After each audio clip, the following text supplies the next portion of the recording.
नमस्कार बच्चों, आज हम कविता घर की याद का अगला अंश पढ़ेंगे। आज गीता पाठ करके दंड 260 करके खूब मुग्दर हिला लेकर मूठ उनकी मिला लेकर, जबकि नीचे आए होंगे नैन जल से छाए होंगे। हाय पानी गिर रहा है, घर नज़र में तिर रहा है। कवि अपने पिता के बारे में बताता हुआ कहता है कि आज भी सुबह नियम अनुसार उठकर उन्होंने गीता का पाठ किया होगा। उसके पश्चात दंड 260 करके, उसके पश्चात लगभग 260 दंड निकालकर उन्होंने मुट्ठी में मुग्दरों को पकड़कर हिलाते हुए खूब व्यायाम किया होगा। मुग्दर कहते हैं व्यायाम में प्रयोग की जाने वाली लकड़ी की एक गदा को। पुराने समय में लोग व्यायाम के समय अक्सर इसे लिया करते थे। तो उसके पिता जो है मुग्दर को पकड़कर हिलाकर ही व्यायाम किया करते थे, जबकि नीचे आए होंगे। और उसके पश्चात कवि कहता है, कवि यहाँ पर कल्पना कर रहा है कि उसके घर में ये सब चीज़ें हो रही होंगी। तो कवि कहता है इसके पश्चात जबकि नीचे आए होंगे, जैसे ही पिताजी नीचे आए होंगे तो मुझे याद करके नैन जल से छाए होंगे, मुझे याद करके उनकी आंखों में पानी आ गया होगा। हाय पानी गिर रहा है, घर नज़र में तिर रहा है। लेखक कह रहा है कि पिताजी जो है उसे देखकर, वहाँ पर बाकी उसके सारे भाई बहन हैं, अब जब वो उसके पिताजी ये देख रहे होंगे कि मेरा पांचवा पुत्र यहाँ पर नहीं है, तो उसे उनमें ना पा कर के वो रो पड़े होंगे। तो कवि दुखी होकर के कह रहा है कि हाय पानी गिर रहा है, कि आज केवल बाहरी बरसात नहीं हो रही है, पिताजी की आंखों से भी बरसात हो रही होगी।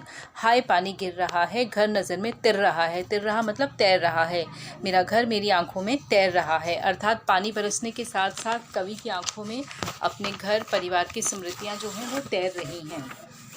आगे कवि कहता है चार भाई चार बहनें, भुजा भाई प्यार बहनें। के घर में पिताजी जो हैं जब नीचे आए होंगे उन्होंने देखा होगा चार भाई हैं, चारों बहनें हैं। भुजा भाई प्यार बहनें, भाई भुजाओं के समान होते हैं और बहनें जो हैं भुजाओं पर बंधे हुए प्रेम के समान होती हैं। तो कवि कह रहा है कि खेलते या खड़े होंगे, वो आपस में या तो खेल रहे होंगे या फिर घर पे खड़े होंगे। तो जब पिताजी उन सबको देख रहे होंगे, नज़र उनको पड़े होंगे, जैसे ही पिताजी की नज़र उन पर पड़ी होगी, पिताजी जिनको बुढ़ापा एक क्षण भी नहीं व्यापा, रो पड़े होंगे बराबर पांचवे का नाम लेकर। उन सभी को इस तरीके से देखकर और पांचवें पुत्र को वहाँ पर ना पा करके मेरे पिता की आंखों से आंसू आ गए होंगे। पिताजी जिनको बुढ़ापा एक क्षण भी नहीं व्यापा। कवि कहता है कि मेरे पिता जिन्हें एक क्षण भी बुढ़ापा छू नहीं पाया था, अर्थात आज भी उनमें युवाओं जैसी शक्ति जो है और सामर्थ्य विद्यमान है। वो अपने पांचवें पुत्र को जब वो वहाँ पर नहीं देख रहे होंगे तो उनकी आंखों में आंसू आ गए होंगे और वो बराबर मेरा नाम लेकर के रो रहे होंगे। पांचवा मैं हूँ अभागा, जिसे सोने पर सुहागा, पिताजी कहते रहे हैं प्यार में बहते रहे हैं। आज उनके स्वर्ण बेटे लगे होंगे उन्हें हेटे, क्योंकि मैं उन पर सुहागा बंधा बैठा हूँ अभागा। पांचवा मैं हूँ अभागा। अब कवि बता रहा है अपने विषय में, वो कह रहा है कि उनका पांचवा पुत्र कौन है, मैं स्वयं हूँ। कवि भवानी प्रसाद मिश्र अपने बारे में बता रहे हैं कि मैं उनका पांचवा पुत्र हूँ, जिसे वो सोने पर सुहागा कहा करते थे। अर्थात अपने चारों पुत्रों को तो वो सोना कहते थे, लेकिन कवि को वो सोने पर सुहागा माना करते थे, क्योंकि उनकी दृष्टि में वो बहुत ज़्यादा भाग्यवान था। पिताजी कहते रहे हैं प्यार में बहते रहे हैं। कवि अच्छे से जानता है कि पिताजी मुझे बहुत ज़्यादा प्रेम करते हैं। आज उनके स्वर्ण बेटे लग रहे होंगे उन्हें हेटे। वो कहता है कि आज उन्हें अपने वो चारों सोने के समान बेटे जो हैं वो भी बिल्कुल अच्छे नहीं लग रहे होंगे, क्योंकि उनका पांचवा पुत्र, मैं उन पर सुहागा बंधा बैठा हूँ अभागा, क्योंकि उनका जो पांचवा पुत्र है वो बेचारा अभागा है, आज वो कारावास में बैठा है। इसलिए उन्हें अपने वो चारों पुत्र जो हैं वो भी इस समय अच्छे नहीं लग रहे होंगे और बिल्कुल गौण लग रहे होंगे। हेटे मतलब कम, जो उनका मूल्यांकन जो है वो बहुत कम लग रहा होगा उस कवि की के पिता की दृष्टि में। उन्हें लग रहा होगा कि वो सब भले ही सोना हो, लेकिन मेरा पांचवा पुत्र जो सुहागा था आज वो अभागा बना कारावास में बैठा हुआ है। उसी को याद करके पिताजी को बहुत ज़्यादा कष्ट होता होगा। और माँ ने कहा होगा दुख कितना बहा होगा, आँख में किस लिए पानी, वहाँ अच्छा है भवानी। वह तुम्हारा मन समझकर और अपनापन समझकर गया है सो ठीक ही है, ये तुम्हारी लीक ही है। लीक होती है परंपरा।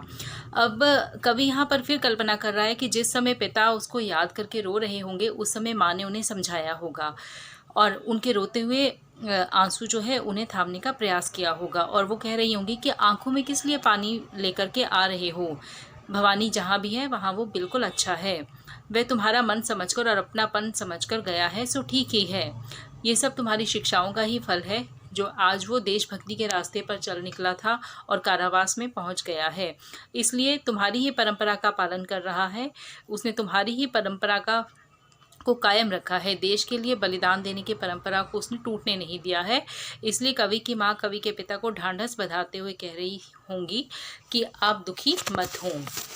पाँव जो पीछे हटाता कोख को मेरी लजाता, इस तरह हो न कच्चे, रो पड़ेंगे और बच्चे। पिताजी ने कहा होगा, हाय कितना सहा होगा, कहाँ मैं रोता कहाँ हूँ, धीर मैं खोता कहाँ हूँ।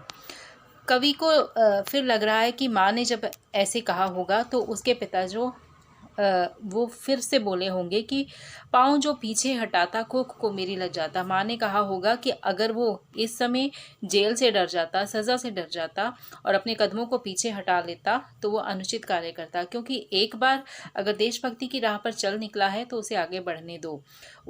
अगर वो अपने कदम पीछे बढ़ाता तो उसके इस काम से मेरी कोख लज्जित हो जाती। इसलिए तुम इस तरीके से कच्चे ना हो, अर्थात इस तरीके से अपने धैर्य को मत खोने दो। तुम्हें रोता हुआ देखेंगे तो रो पड़ेंगे और बच्चे, बाकी बच्चे भी तुम्हें देखकर रो पड़ेंगे। फिर पिताजी ने कहा होगा, हाय कितना सहा होगा। फिर कवि के समक्ष स्मृति चित्र उभर रहा है कि माँ की बात सुनकर पिता ने अपने सारे के सारे दुख को भीतर ही भीतर सहते हुए उत्तर दिया होगा कि मैं कहाँ रो रहा हूँ, मैं कहाँ रोता हूँ, धीर मैं खोता कहाँ हूँ। ना तो मैं रो रहा हूँ और ना ही मैं अपना धैर्य खो रहा हूँ। मैं अपने दुख को छिपाने का प्रयास नहीं कर रहा हूँ।